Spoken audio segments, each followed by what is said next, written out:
The crack of a rifle split the silence of the dense jungle. A second later, a Japanese officer crumpled to the ground nearly 800 yards away.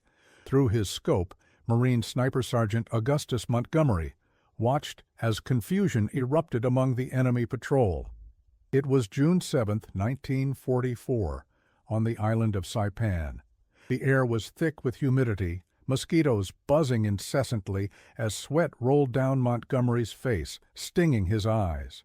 His heart beat steadily as he maintained his position, perfectly still among the tangled vines and mud. The stock of his Springfield rifle felt different against his cheek, heavier, unbalanced, wrong, but he had no choice. 8 hours earlier, the precision weapon that had become an extension of his own body had been damaged during a nighttime artillery barrage. "Sir, my rifle's cracked. The stock split clean through," he'd reported to his commanding officer. "Requisition a new one," came the immediate response. "With all due respect, sir, there are no replacements. Supply chain's been cut off since the landing." "Then you're out of the game, Montgomery. No sniper rifle, no sniper mission." Montgomery's fingers tightened around his damaged weapon. With enemy forces converging on their position and 12 high-value targets identified moving through Sector 7, being out of the game wasn't an option he could accept. In that moment, he made a decision that violated every protocol in the manual. As the dawn broke over the Pacific battlefield, no one in the 6th Marine Division realized that one man's improvised solution, using nothing but waterproof medical tape and wet sand, would not only save his rifle, but change the course of the battle for Saipan, and perhaps redefine what it meant to adapt and overcome in the brutal Pacific theater of World War II. Augustus Montgomery was born the third son of 5 children on April 12, 1921, in the small town of Meridian, Mississippi. His father, Harold, worked as a carpenter, instilling in his children an appreciation for precision, patience, and the value of working with one's hands. His mother, Josephine, was a schoolteacher who emphasized the importance of education despite the limitations imposed by segregation in the Deep South. From an early age, Augustus demonstrated exceptional eyesight and remarkable steadiness of hand, talents that made him particularly adept at hunting with his grandfather's old single-shot .22 rifle. "That boy could hit a squirrel's eye at 100 paces," his grandfather would boast to neighbors. "Never wastes a bullet, never ruins the meat." The Montgomery household was modest but filled with the spirit of learning and self-improvement. Books were precious commodities, often borrowed from Josephine's school or from sympathetic white families for whom she occasionally worked. Augustus devoured whatever reading material he could find, developing a particular fascination with technical subjects, how things worked, how they could be taken apart and reassembled, how seemingly simple materials could be transformed through knowledge and skill. "Knowledge is the one thing they can't take from you," his mother would tell him. "Once it's in your head, it's yours forever." These early lessons in self-reliance and resourcefulness were shaped by the realities of life in Mississippi during the 1920s and 30s. The Great Depression hit the already struggling black communities particularly hard, and the Montgomery family, like so many others, learned to make do with whatever was available. Nothing was wasted. Everything could be repaired, repurposed, or reimagined to serve a new function. Augustus spent countless hours in his father's workshop, first watching, then helping, and finally working independently on projects that required increasing levels of skill. Harold Montgomery specialized in furniture repair, often taking broken pieces that wealthy white families had discarded and restoring them to functional beauty. "The secret isn't just fixing what's broken," his father explained during one such project as they repaired a split chair leg. "It's making it stronger than it was before. See how we're filling this crack with a mixture of sawdust and glue. When it dries, that'll be the strongest part of the whole chair." This particular lesson, that a repair could actually strengthen rather than merely patch a weakness, would resurface years later in circumstances neither father nor son could have imagined. Life in Mississippi during those years presented numerous challenges for a young black man with ambition.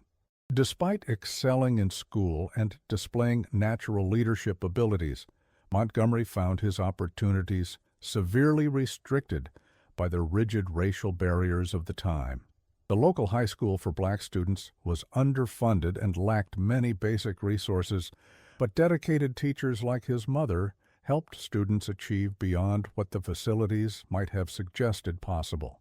By his teenage years, Augustus had developed a reputation not only for his academic abilities, but also for his exceptional marksmanship. Hunting wasn't merely a sport in their community, it was a practical necessity that supplemented the family table. From an early age, he demonstrated an almost uncanny ability to judge distance, account for wind, and anticipate the movement of his target. "It's like he sees things differently than the rest of us," one of his hunting companions remarked, after watching Montgomery make a particularly difficult shot. "Like he's already run all the calculations in his head before he ever pulls the trigger." This natural talent, combined with the practical skills learned in his father's workshop, created a unique blend of abilities: precision and improvisation, technical knowledge, and intuitive understanding that defined Montgomery's approach to challenges throughout his life. When Japan attacked Pearl Harbor on December 7, 1941, Montgomery was 20 years old and working in a furniture factory in Chicago, having moved north like many other Southern blacks seeking better opportunities. The Great Migration, as this movement from south to north would later be called, offered the promise of industrial jobs, somewhat less overt discrimination, and the chance to build a different kind of life than what was possible in Mississippi. The nation's entry into World War II created an urgent need for manpower, and though the military remained segregated, it nonetheless offered possibilities that civilian life did not. For many young black men, military service represented both a patriotic duty and a potential path toward greater recognition of their citizenship and capabilities. "I can serve my country same as any man," Montgomery told his parents in a letter when he announced his decision to enlist in early 1942. "This is a fight that belongs to all of us." His mother worried, as mothers do, about the dangers he would face. His father, who had served briefly during the First World War, understood both the risks and the potential significance of his son's decision.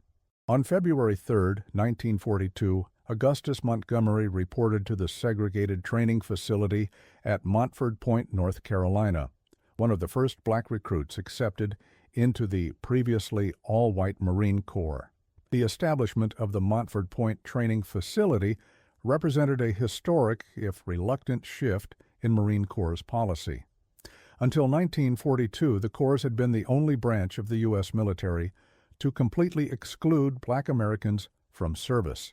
President Roosevelt's Executive Order 8802, issued in June 1941, had prohibited racial discrimination in government agencies, including the armed forces, but implementation had been slow and uneven. When the first black recruits arrived at Montford Point, they encountered a facility that was separate and decidedly unequal compared to the main Marine training base at nearby Camp Lejeune. Located in a swampy, mosquito-infested area with hastily constructed barracks and limited facilities, Montford Point physically embodied the second-class status assigned to its trainees. Training at Montford Point was notoriously harsh. Black recruits faced not only the standard rigors of Marine training, but also the additional burden of institutional racism and the skepticism of many white officers. The initial cadre of drill instructors was white, many openly doubtful or hostile about the inclusion of black Marines. These men pushed recruits to their limits and beyond, some hoping to prove that black men weren't suited for the Corps, others genuinely attempting to prepare them for both the battlefield and the prejudice they would continue to face. "They're not just making Marines here," one recruit observed. "They're making us prove we deserve to be Marines." Despite these challenges, or perhaps because of them, a powerful sense of determination and mutual support developed among the Montford Point recruits. They understood that their performance would affect not only their own futures, but the opportunities available to those who came after them. Failure wasn't merely personal. It would reinforce negative stereotypes and potentially close doors for an entire race. In this demanding environment, Montgomery thrived. His discipline, physical conditioning, and quick intelligence made him a standout recruit. But it was on the rifle range that he truly distinguished himself. From his first qualification shoot, it was clear that his abilities went far beyond those of an average marksman. His scores consistently topped the charts, setting records that impressed even the most skeptical instructors. "I've never seen shooting like that," admitted one range instructor, after Montgomery consistently outperformed every other recruit during qualification. "It's like the rifle becomes part of him." This skill did not go unnoticed. Despite policies that typically restricted black Marines to support roles such as ammunition handlers, stewards, or labor battalions, Montgomery's extraordinary talent with a rifle led to his selection for additional marksmanship training, a controversial decision that generated significant resistance within certain quarters of the command structure. "We don't have colored snipers," one senior officer reportedly objected during a staff meeting where Montgomery's potential assignment was discussed. "With all due respect, sir, we do now," replied the marksmanship instructor who had championed Montgomery's selection. "Because I've never seen anyone, white, black, or otherwise, who can shoot like this man." The debate over Montgomery's assignment reflected the larger contradictions within American society and its military during World War II. The nation was fighting against Nazi Germany's ideology of racial supremacy while maintaining its own system of segregation and discrimination. The military needed every skilled fighter it could find, yet organizational biases often prevented the full utilization of talent from minority groups. In Montgomery's case, practical necessity eventually overcame institutional resistance. The Pacific Campaign's jungle environment, with its limited visibility and concealed enemy positions, created a pressing need for skilled snipers who could eliminate Japanese soldiers hiding in dense vegetation or fortified positions. This tactical requirement, combined with the advocacy of several key officers who prioritized combat effectiveness over racial tradition, secured Montgomery's assignment to sniper training. The specialized training program that Montgomery entered in the summer of 1943 was among the most rigorous in the Marine Corps. Sniper candidates underwent intensive instruction in fieldcraft, camouflage, map reading, and observation techniques, in addition to advanced marksmanship. The physical demands were extreme, requiring trainees to remain motionless for hours in uncomfortable positions, move silently through difficult terrain, and function effectively under all weather conditions. Montgomery's integration into the elite sniper unit wasn't smooth.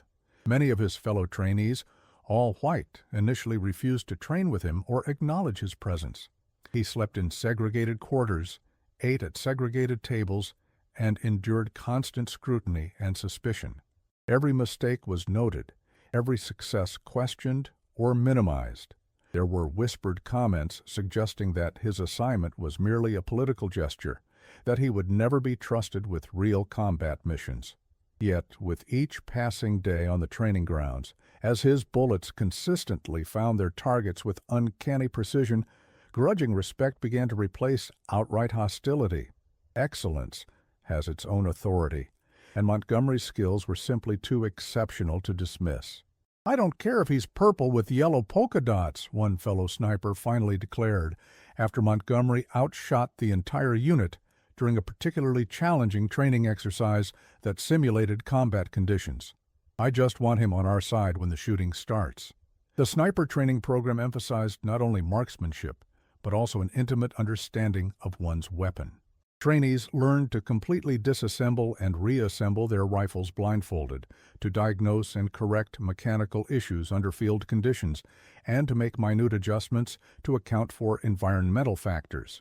Montgomery absorbed these lessons with particular attention, recognizing that in combat, a sniper separated from armory support might need to serve as his own gunsmith. The Springfield M1903A4 rifle that became Montgomery's assigned weapon was a precision instrument, a modified version of the standard infantry rifle with a specialized telescopic sight and match-grade barrel. Each sniper developed a deeply personal relationship with his rifle, learning its particular quirks and characteristics, how it performed in different temperatures, how barrel heating affected accuracy during sustained fire, the precise feel of its trigger at the moment of release. "Your rifle is not a tool," the chief instructor told them. "It's your partner. Learn to speak its language, and it will never lie to you." Montgomery took this philosophy to heart.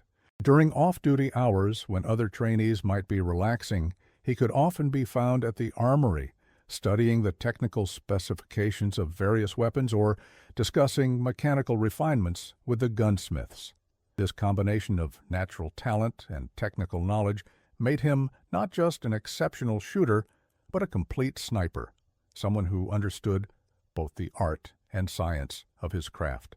By the time his unit received deployment orders to the Pacific in late 1943, Montgomery had not only earned his place among the elite Marine snipers, but had become one of their most valued assets. The irony wasn't lost on him that the same military that segregated its dining facilities and barracks now entrusted him with some of its most sensitive and critical combat missions. As he prepared to depart for the Pacific Theater, Montgomery received a letter from his father that would prove prophetic in ways neither of them could have anticipated. "Remember what I taught you about repairs," Harold Montgomery wrote. "Out there, you won't always have the right tools or materials, but a man who understands how things work can usually find a way to make do with what's available. Trust your hands and your head, and they'll see you through." These words, written by a Mississippi carpenter to his Marine sniper son, contained wisdom that would ultimately influence the course of a pivotal battle thousands of miles from home. The island-hopping campaign that characterized the American advance across the Pacific represented one of the most challenging military operations in modern warfare. Each contested island presented unique tactical problems, but all shared certain brutal realities: determined Japanese defenders willing to fight to the death, terrain that often favored the defense, and logistical challenges that frequently left American forces operating with limited supplies and equipment. By early 1944, American forces had established a pattern of amphibious assaults, followed by grueling battles to secure islands that could serve as stepping stones toward the Japanese homeland. The Marianas Campaign, which included the islands of Saipan, Tinian, and Guam, represented a critical phase in this strategy. These islands would place American bombers within range of Japan itself, a development that Imperial Japanese leaders recognized would fundamentally alter the strategic balance of the war. The battle for Saipan began on June 15, 1944, as part of the broader American strategy to establish bases for B-29 bombers within striking distance of the Japanese home islands. Situated in the Mariana Islands chain, Saipan held tremendous strategic importance to both American and Japanese military planners. For the Americans, capturing the island would provide crucial airfields from which to launch bombing raids against Japan. For the Japanese, losing Saipan would bring enemy bombers within range of their homeland, an unthinkable prospect that demanded the island be defended at all costs. The invasion force consisted of the 2nd and 4th Marine Divisions, supported by the 27th Infantry Division of the U.S. Army, approximately 71,000 American troops in total. Opposing them were 30,000 Japanese defenders who had spent months fortifying the island with bunkers, artillery positions, and interlocking fields of fire. The terrain itself favored the defenders, with dense jungle, steep ridges, and networks of caves providing natural defensive positions. Montgomery's sniper unit landed with the second wave on June 15th, tasked with eliminating enemy machine gun nests and officer targets that were impeding the advance of frontline Marine units. The fighting was brutal from the first moments, with Japanese defenders contesting every inch of the beachhead. Despite fierce resistance, American forces established a foothold and began pushing inland, but at a heavy cost. It was like walking into a meat grinder, recalled one Marine who fought alongside Montgomery during those initial days. They had every approach zeroed in. If not for our snipers taking out their gunners, I don't think we'd have made it off that beach.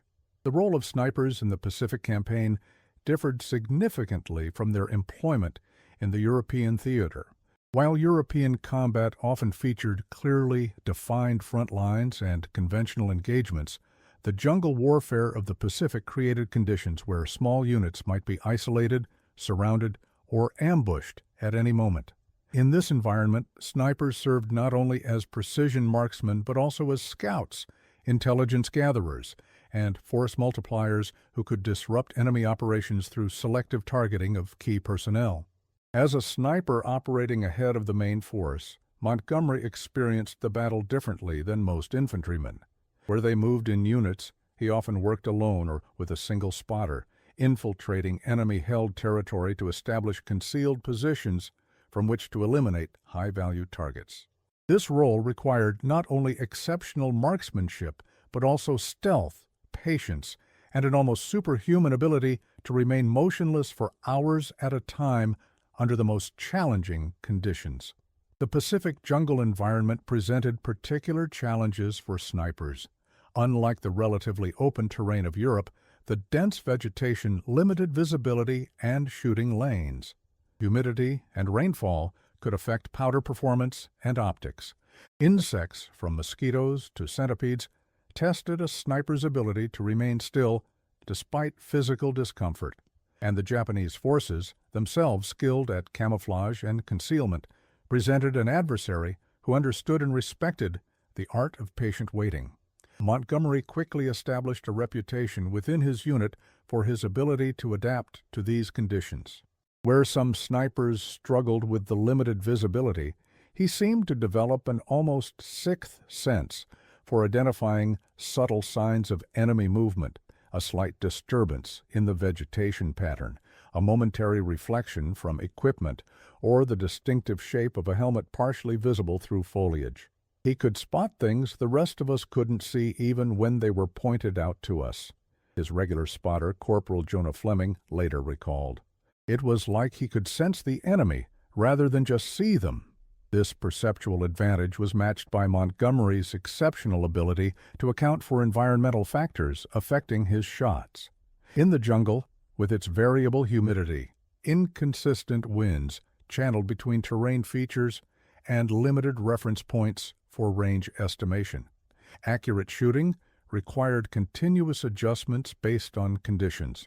Montgomery developed systems for reading these conditions that went beyond standard training, incorporating local observations that more traditionally trained snipers might have overlooked.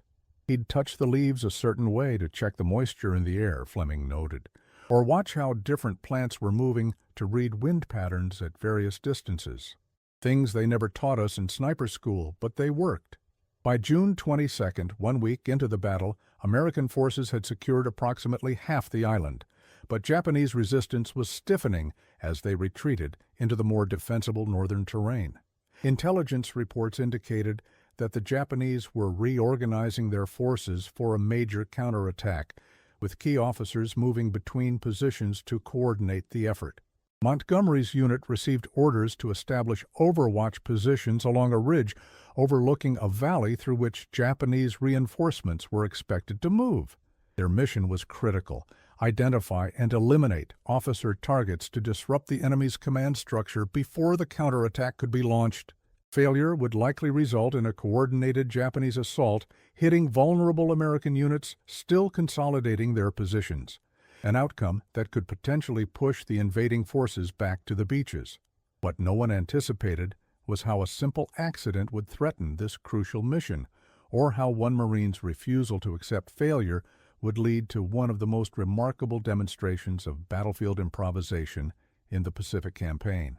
The night of June 6th brought a sudden, violent artillery barrage as Japanese forces attempted to soften American positions before their planned counterattack. Montgomery and his spotter, Corporal Fleming, were hunkered down in a hastily dug position near the forward edge of American lines. when a shell landed close enough to collapse part of their foxhole. As earth and debris rained down, Montgomery instinctively rolled to protect his rifle, the precision-crafted Springfield M1903-04 with specialized optics that had become as much a part of him as his own arm. When the barrage finally lifted, and the first hints of dawn colored the eastern sky, Montgomery emerged from the collapsed position, immediately checking his rifle for damage. What he found made his heart sink.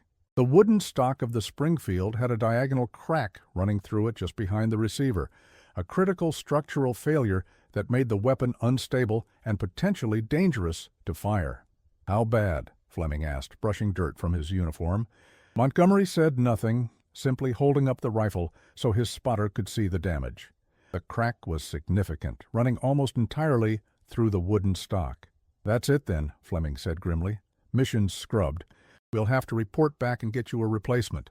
"There are no replacements," Montgomery replied, his voice steady despite the gravity of their situation. "Not here, not now. Last supply ship was hit before it could unload all its cargo. Armory's running on empty for specialized equipment." Fleming studied the damaged rifle, then looked out toward the valley, where, in just a few hours, Japanese officers would be moving to coordinate the counterattack that threatened to reverse American gains on the island. "So what happens to the mission?" he asked. "The mission continues," Montgomery answered, already examining the crack with the focused attention of someone formulating a plan. "They'll send another team if we report equipment failure. And that's bad because no one else knows this terrain like we do. We've spent 3 days mapping fields of fire and range markers. A new team would be starting from zero, with no preparation time." Fleming nodded slowly, understanding the implications. In sniper operations, familiarity with the specific environment was often as important as marksmanship skill. Their effectiveness stemmed from the detailed preparation they'd done, memorizing distances to landmarks, identifying potential enemy routes, establishing precise holdover references for their optics at various ranges.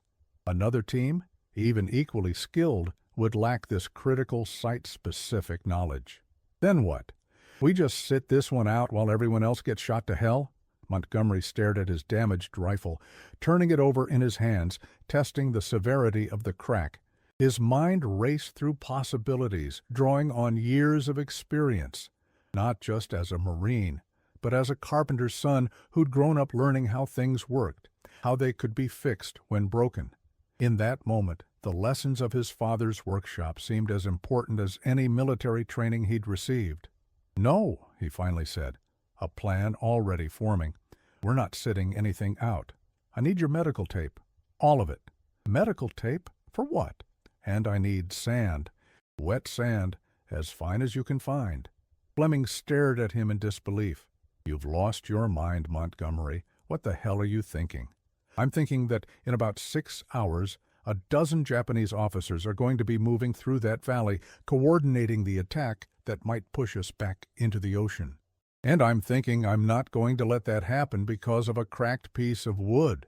Fleming continued to look skeptical, but there was something in Montgomery's confident tone that gave him pause. He'd worked with the sniper long enough to know that when Montgomery spoke with that particular certainty, he usually had good reason. "You're serious about this? You think you can fix a precision rifle with tape and sand?" "I don't think," Montgomery replied, already beginning to disassemble his weapon. "I know." As dawn brightened into full morning, Montgomery began what would later be described in unofficial unit lore as the most unorthodox rifle repair in Marine Corps history. First, he carefully removed the barrel and action from the damaged stock, setting the precision components safely aside. Then, using his combat knife, he scraped and cleaned the surfaces of the crack until they were free of dirt and splinters. "Get me that sand now," he instructed Fleming, "and make sure it's wet, damp enough to pack but not soaking."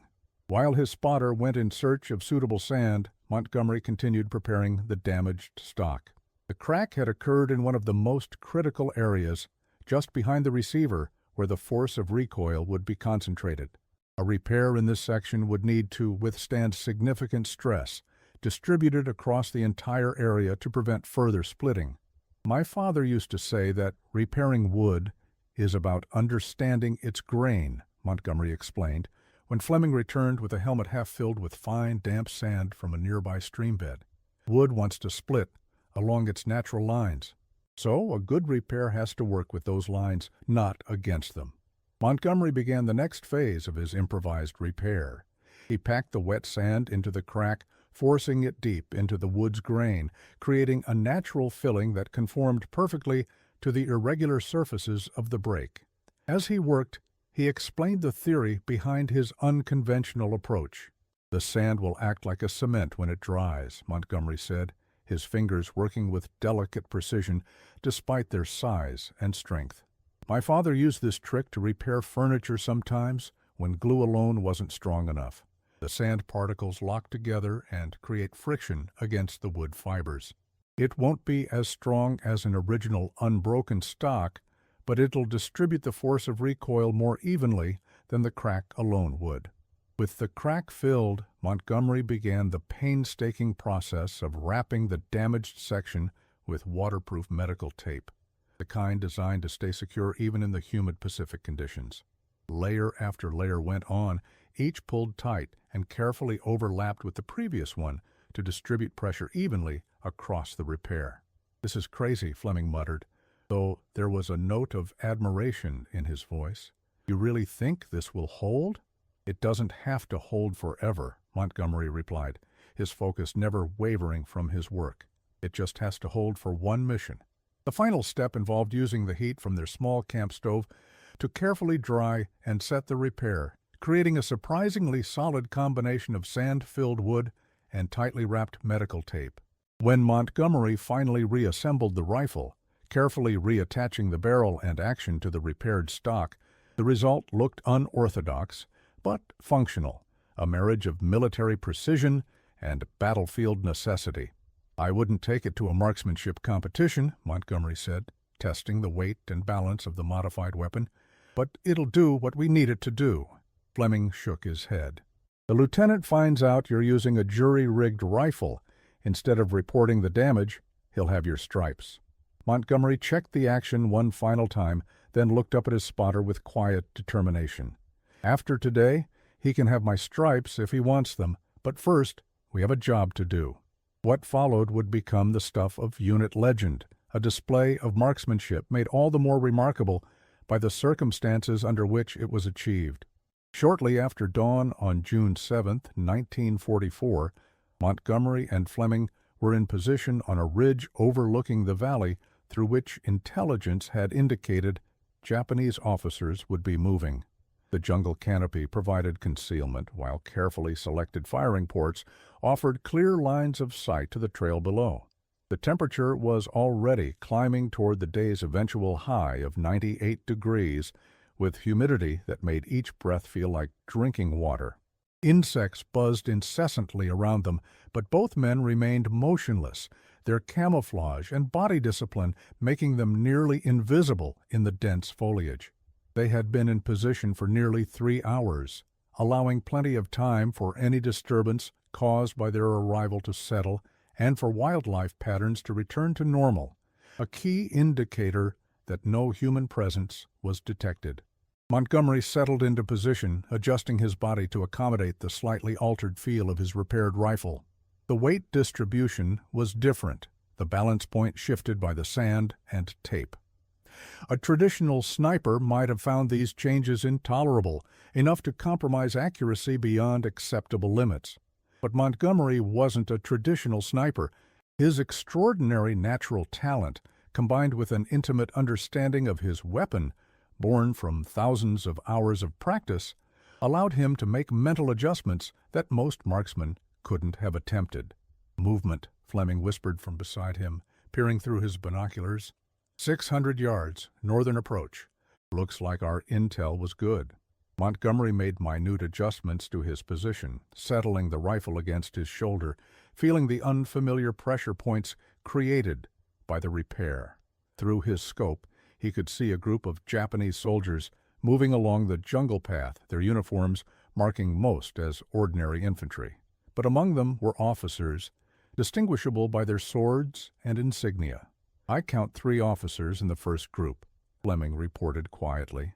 "Elevation 2 minutes up, wind negligible." Montgomery drew a slow, steady breath, feeling the weight of the moment.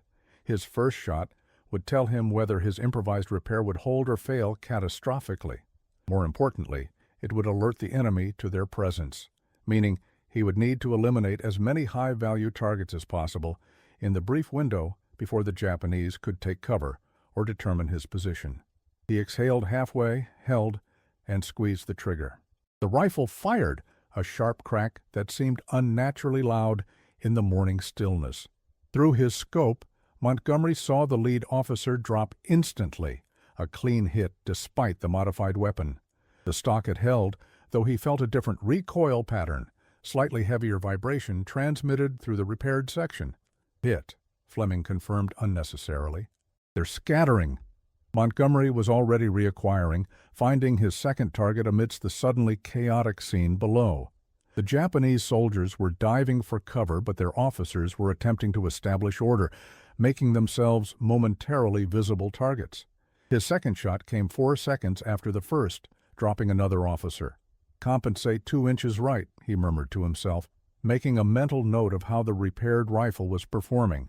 What unfolded over the next 11 minutes would later be described by Fleming in an unofficial after-action report as the most extraordinary display of adaptive marksmanship I've witnessed in 2 theaters of war. Despite using a damaged rifle held together with nothing more than tape and wet sand, Montgomery systematically eliminated 12 high-value targets, all officers or senior NCOs, effectively decapitating the Japanese command structure that had been assembled to coordinate the counterattack. His next shot reflected this adjustment, finding its mark with deadly precision. He was making adjustments shot to shot, Fleming would later recall. The rifle wasn't shooting the same way twice as that repair took stress, but somehow he was compensating in real time, making mental calculations that should have been impossible under combat conditions. The mechanics of what Montgomery accomplished that morning went beyond simple marksmanship. With each shot, the repaired section of his rifle was changing, the sand compacting differently, the tape stretching slightly, the wood fibers settling under stress. This meant that the point of impact was shifting in ways that would have been unpredictable to most shooters. Yet Montgomery somehow developed an intuitive understanding of these changes, adjusting his aim to account for the evolving behavior of his weapon. It was as if he could feel exactly how the rifle would perform for each shot before he took it, a level of weapon intuition that bordered on the supernatural to those who witnessed it. Between shots 7 and 8, I saw him make an adjustment without even looking through the scope, Fleming noted. Just felt something in the rifle's recoil pattern and immediately compensated for the next shot. Hit was still perfect. Never seen anything like it. By the time they withdrew to avoid the inevitable Japanese response to their position, Montgomery and Fleming had accomplished far more than their assigned mission parameters. What they couldn't know at that moment was how significant their actions would prove to the larger battle. The planned Japanese counterattack, scheduled for June 8th, disintegrated into disjointed, uncoordinated actions that American forces repelled with relative ease. Without their command structure to ensure proper timing and communication between units, what might have been a coordinated assault capable of pushing back the American advance instead became a series of isolated engagements that the Marines and Army units handled individually. It was like fighting 12 separate small battles instead of one big one, noted one company commander in his report.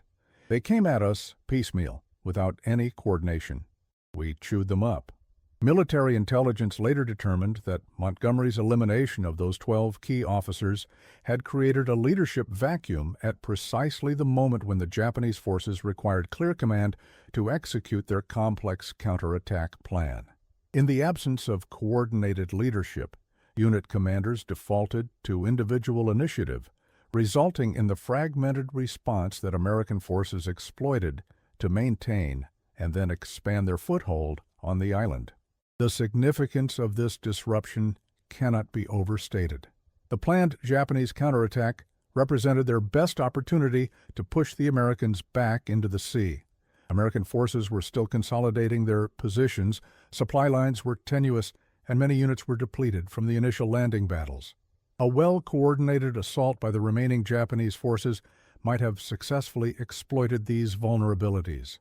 Instead, what might have been a turning point for the defenders became the moment when American victory on Saipan became virtually assured, and this shift hinged on the actions of one sniper who refused to accept equipment failure as an excuse for mission abandonment. The immediate aftermath of Montgomery's remarkable feat was anticlimactic by military standards. Upon returning to American lines, he faced the expected reprimand for modifying his equipment without authorization and failing to report the damage to his rifle. However, the officer delivering the reprimand, a major who had witnessed the disjointed Japanese attacks that followed Montgomery's actions, seemed to be going through the motions rather than expressing genuine disapproval. "You understand that regulations exist for a reason, Sergeant," the major said, his voice stern, but his eyes communicating something else entirely. Unauthorized modifications to precision equipment could have resulted in catastrophic failure. "Yes, sir," Montgomery replied, standing at rigid attention. "That would be 3 days' restriction to quarters, if we had any quarters on this godforsaken island," the major continued, then paused and added more quietly, "Unofficially, operations wants a detailed report on exactly how you executed that repair. Might be useful information under similar circumstances." The rifle itself, its stock still wrapped in now dirty medical tape, with sand visible in the seams of the repair, was sent back to a rear echelon workshop for proper repair, but not before photographs were taken and measurements recorded of Montgomery's improvisation. Those photos and notes would eventually make their way to Marine Corps equipment development specialists, who found the field expedient repair technique both ingenious and potentially valuable for future application. Montgomery himself remained on Saipan until the island was declared secured on July 9, 1944, participating in numerous additional operations. His repaired rifle was eventually returned to him with a properly reconstructed stock, but he kept a small vial of Saipan sand as a personal talisman for the remainder of his service, a reminder that ingenuity sometimes trumped regulation when lives hung in the balance. The Battle of Saipan ultimately cost the lives of more than 3,000 American servicemen, with more than 10,000 wounded. Japanese losses were even more staggering, approximately 24,000 military personnel killed, along with an estimated 1,000 civilian casualties, many from suicide rather than surrender. The human cost reflected the island's strategic importance, as its capture placed American B-29 bombers within range of Japan's home islands, a development that would fundamentally alter the strategic balance in the Pacific theater. For Montgomery, the experience on Saipan reinforced lessons he'd absorbed throughout his life, that adversity could be overcome through creativity and determination, that rules sometimes needed to be bent when circumstances demanded it, and that his unique background and skills could be assets rather than limitations in even the most challenging situations. Following the Marianas Campaign, Montgomery's unit participated in several other significant operations in the Pacific. The lessons from his improvised repair on Saipan proved valuable in subsequent engagements, as the harsh conditions of jungle warfare frequently resulted in equipment failures that required field-expedient solutions. His reputation as both an exceptional marksman and a practical problem-solver made him an increasingly valued asset, with commanders sometimes specifically requesting his assignment to particularly challenging missions. On Okinawa, during the final major battle of the Pacific War, Montgomery established a new personal record by eliminating 17 enemy snipers over a 3-day period, a feat made all the more remarkable by the fact that Japanese snipers were themselves highly skilled and notoriously difficult to detect. This counter-sniper operation helped clear the way for American infantry units that had been pinned down by precise enemy fire, allowing them to advance and secure key terrain features. "He could think like them," one officer observed after this operation. "Knew exactly where they'd position themselves, how they'd camouflage their hides, when they'd choose to fire. It was like he could see inside their heads." This ability to anticipate enemy tactics stemmed partly from Montgomery's exceptional observational skills, but also from his willingness to learn from each engagement. Unlike some snipers who relied primarily on their marksmanship, Montgomery studied the techniques of his adversaries, adapting and incorporating elements that proved effective. This intellectual flexibility, combined with his practical creativity, made him particularly valuable in the constantly evolving tactical environment of the Pacific Theater. The rest of Montgomery's wartime service continued to demonstrate both his exceptional skill as a sniper and his ability to adapt to challenging circumstances. He participated in the battles for Tinian and Okinawa, adding to his record of confirmed eliminations and earning recognition that transcended the racial barriers that had initially threatened to limit his contributions to the war effort. "In combat, you stop seeing color," one white Marine who served alongside Montgomery later commented. "You just see the man saving your life or taking out the enemy who was about to kill you." Montgomery did that more times than anyone could count. By the time the war ended with Japan's surrender in August 1945, Montgomery had accumulated one of the most impressive combat records among Marine snipers in the Pacific Theater. His official count of confirmed eliminations stood at 87, though the actual number was likely higher, given the challenging conditions under which many operations took place. More significantly, his actions had directly contributed to the success of multiple major operations, saving countless American lives through the precise application of his skills.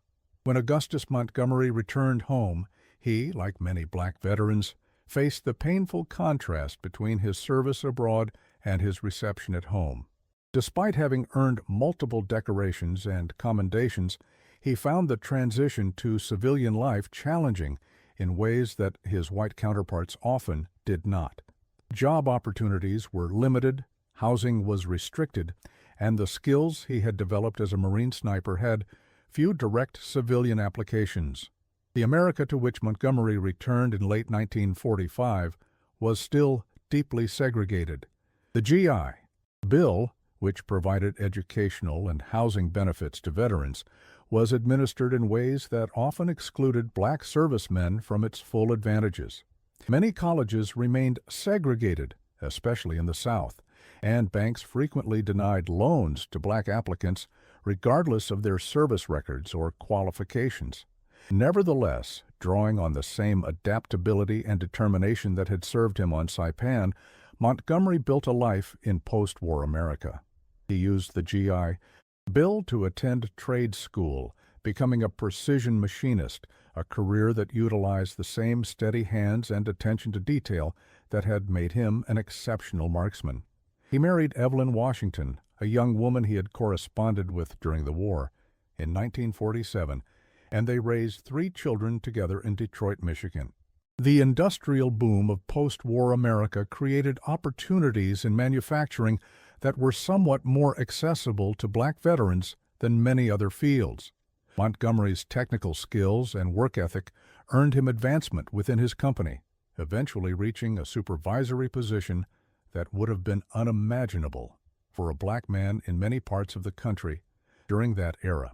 He brought the same focus to machining that he had to his military service. Noted one colleague from this period, could look at the most complicated blueprint and visualize exactly how to translate it into metal. Never saw anyone with such precise spatial reasoning. This civilian career, while successful by the standards of the time for a black veteran, represented only a fraction of what Montgomery might have achieved in a society that fully valued his talents regardless of race. Like many men of his generation and background, he accepted these limitations with outward stoicism while working within the system to create better opportunities for his children. Home life provided a refuge from the continuing challenges of racial discrimination. The Montgomery household became known in their Detroit neighborhood as a center of learning and practical knowledge. Augustus maintained a small workshop in their basement where neighborhood children often gathered to watch him repair everything from bicycles to radios, learning not just technical skills, but also his philosophy of problem-solving. He'd never just fix something for you, recalled one neighbor, who had been a frequent visitor as a child. He'd make you understand what was wrong and how to fix it yourself. Always said the most important tool was between your ears, not in your hands. For many years, Montgomery rarely spoke about his wartime experiences, particularly his famous improvised rifle repair. Like many veterans, he preferred to focus on building his future rather than revisiting the past. When asked about his service, he typically deflected with modest references to having done his part, without elaborating on the extraordinary nature of that contribution. This reticence was common among combat veterans of World War II, many of whom found civilian society unable or unwilling to comprehend the realities they had experienced. For black veterans like Montgomery, this disconnect was often compounded by the painful contrast between their treatment as soldiers defending democracy abroad and as second-class citizens at home. It wasn't until the 1970s, as historians began documenting the often overlooked contributions of black servicemen to World War II, that Montgomery's story began to receive wider attention. The civil rights movement had created space for more honest conversations about the role of black Americans in the nation's military history, and younger generations were eager to understand the experiences of men like Montgomery, who had served with distinction despite institutional discrimination. In 1974, Montgomery was interviewed for a military history archive, and the account of his sand and tape rifle repair finally entered the official record. The interviewer, a retired Marine colonel, was initially skeptical about the efficacy of such a crude field repair for a precision weapon. "It shouldn't have worked," the colonel remarked during the interview. "Not for a sniper rifle, where accuracy is measured in fractions of an inch at hundreds of yards." "Maybe it shouldn't have," Montgomery replied with the hint of a smile. "But when you don't have options, you make what you have work. That's what we did out there." Further research revealed that Montgomery's improvisation had not been forgotten by the Marine Corps itself. Training documents from the late 1940s and early 1950s included a case study of his repair technique, presented as an example of field expedient solutions that could be employed in emergency situations.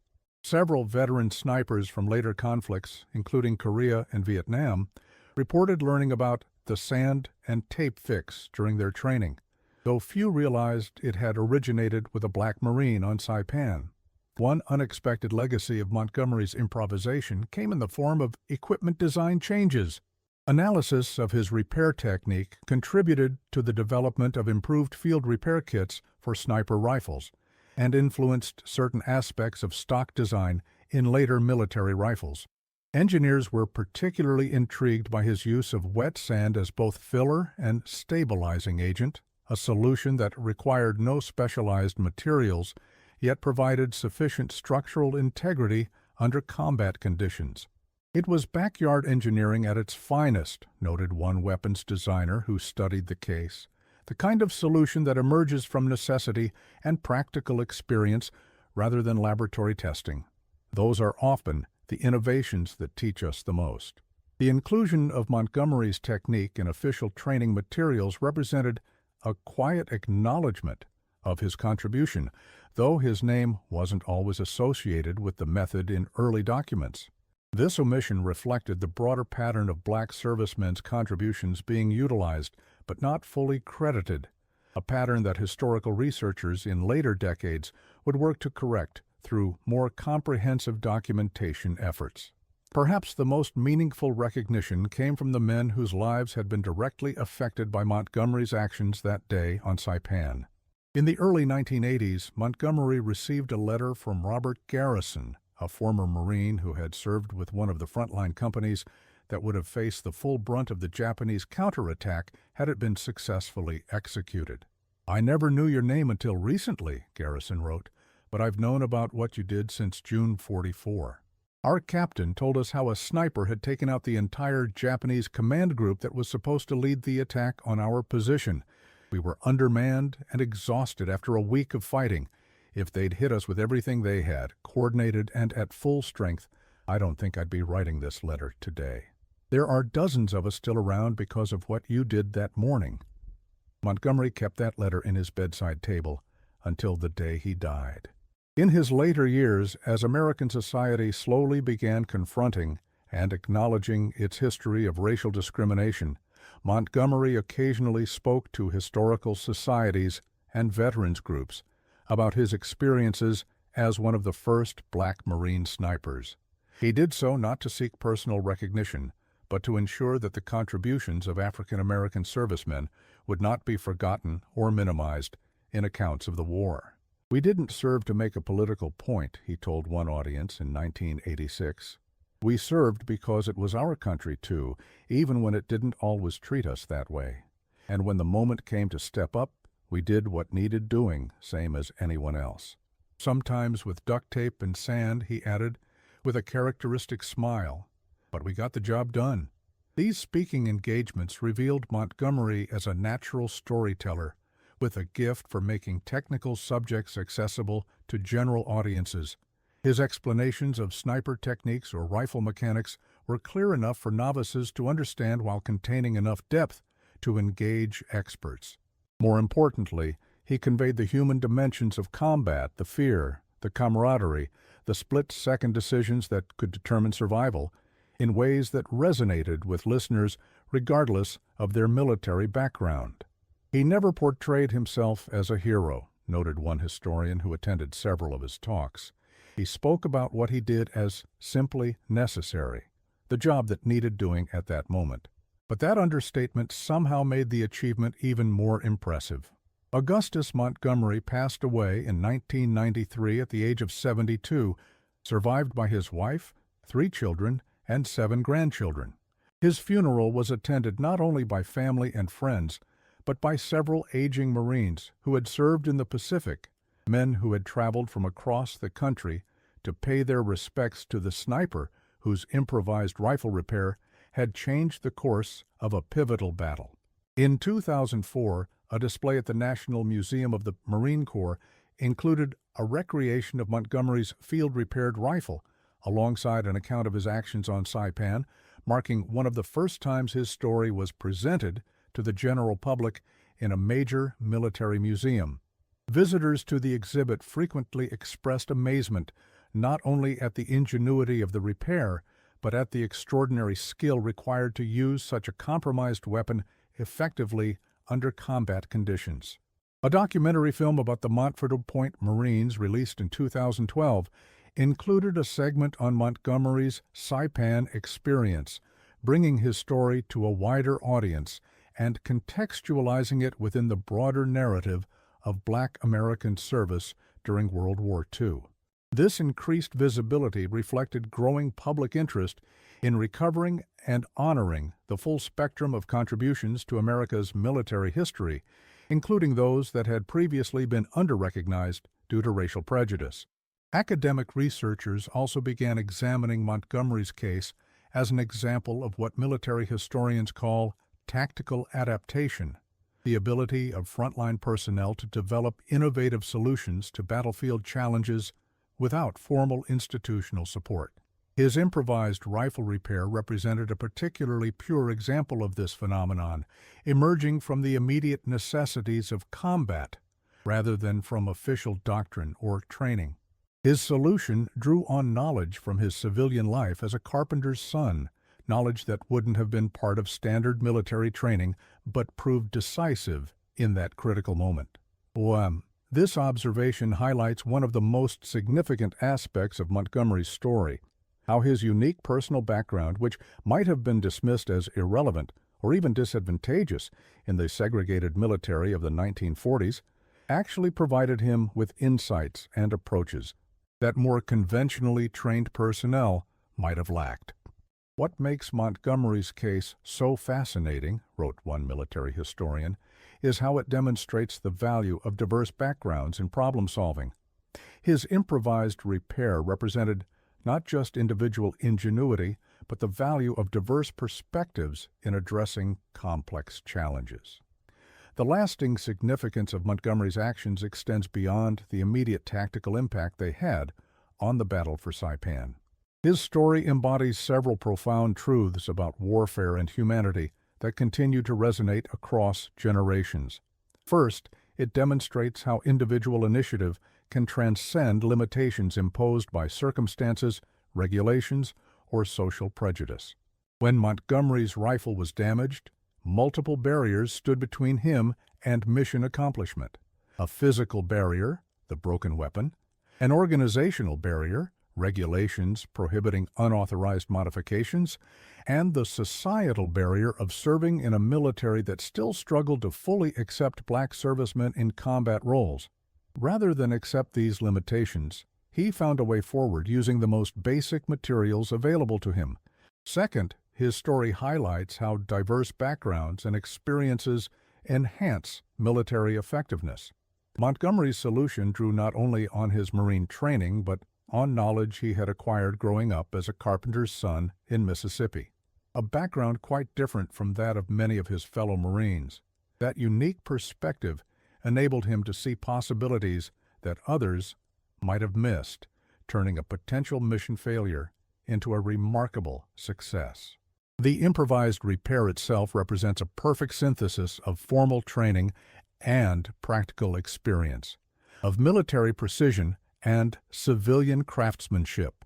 Montgomery understood both the technical requirements of his sniper rifle and the properties of materials that could be used to meet those requirements under field conditions. This combination of knowledge domains, spanning his pre-military life and his specialized military training, created a solution that neither perspective alone might have produced. Another dimension of Montgomery's story concerns the relationship between rules and results in military operations. While military organizations necessarily function through standardized procedures and chain of command, combat situations often present unique challenges that standard procedures cannot fully address. Montgomery's decision to violate protocol by modifying his weapon rather than reporting the damage represented a calculated risk, weighing the certain negative outcome of missing the mission against the potential but uncertain risks of his improvised repair. Good judgment in combat often means knowing when to follow the rules and when to bend them, observed one veteran officer discussing Montgomery's case. The key is understanding the purpose behind the rules well enough to know when adhering to them would actually undermine that purpose. This observation highlights the difference between blindly following regulations and maintaining fidelity to mission objectives. Montgomery's actions prioritized the ultimate goal, disrupting enemy command and control over procedural compliance. His success vindicated this choice, but it required both courage and confidence to make that decision in the moment, particularly given his vulnerable position as a black serviceman in a segregated military where disciplinary actions could be applied unequally. Finally, and perhaps most significantly, Montgomery's story illustrates how courage manifests in many forms. There is the obvious physical courage required to operate alone in enemy territory, but also the moral courage to take personal responsibility for mission success when the easier path would have been to report the damaged rifle and withdraw from the assignment.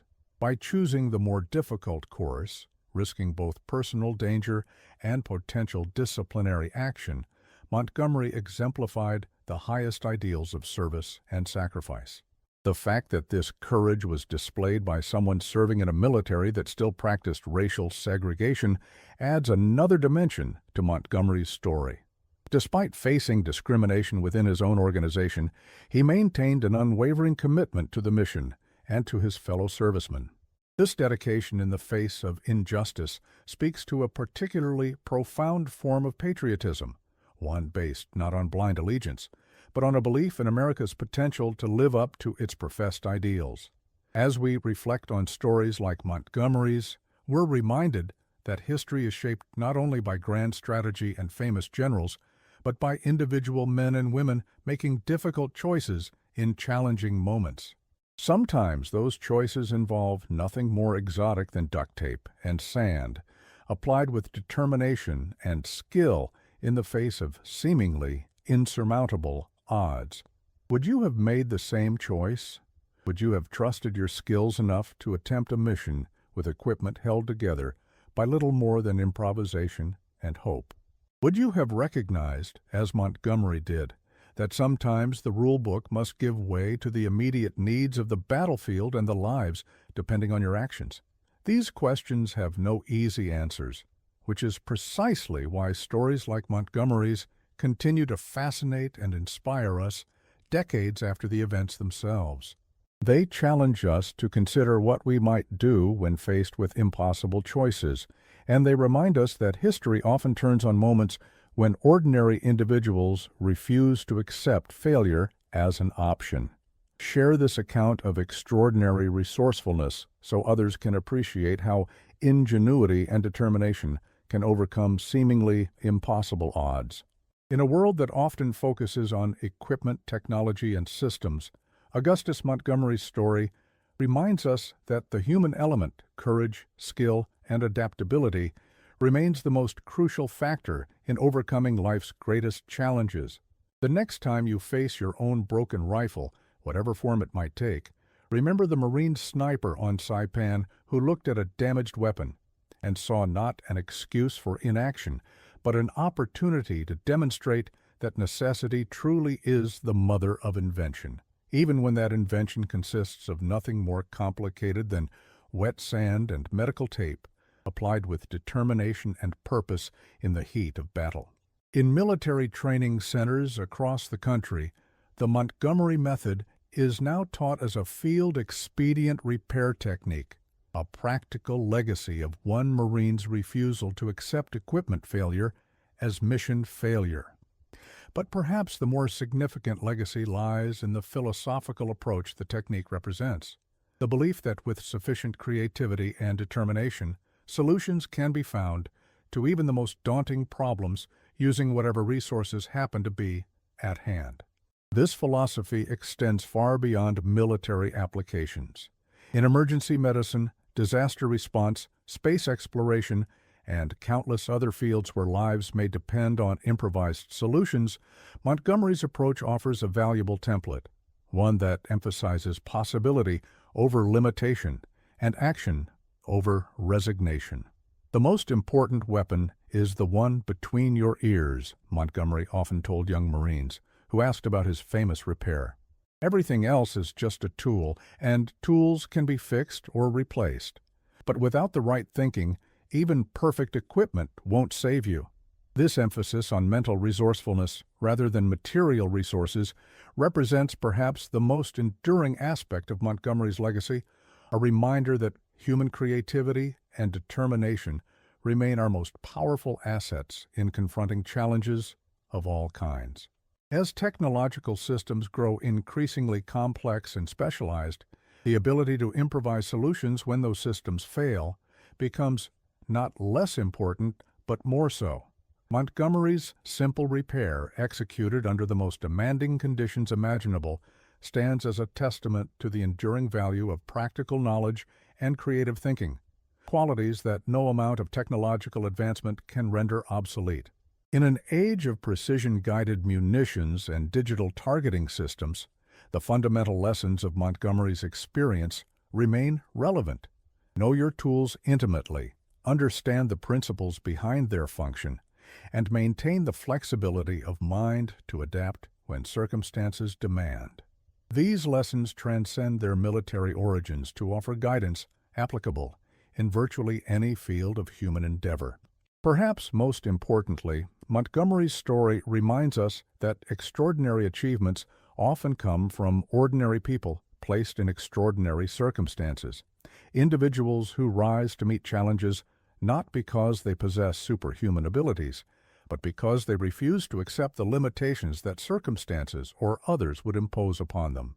In that sense, The legacy of Augustus Montgomery's improvised rifle repair extends beyond military history to touch on universal human themes: the power of determination, the value of diverse knowledge, and the capacity of the human spirit to transcend seemingly insurmountable obstacles through creativity and courage.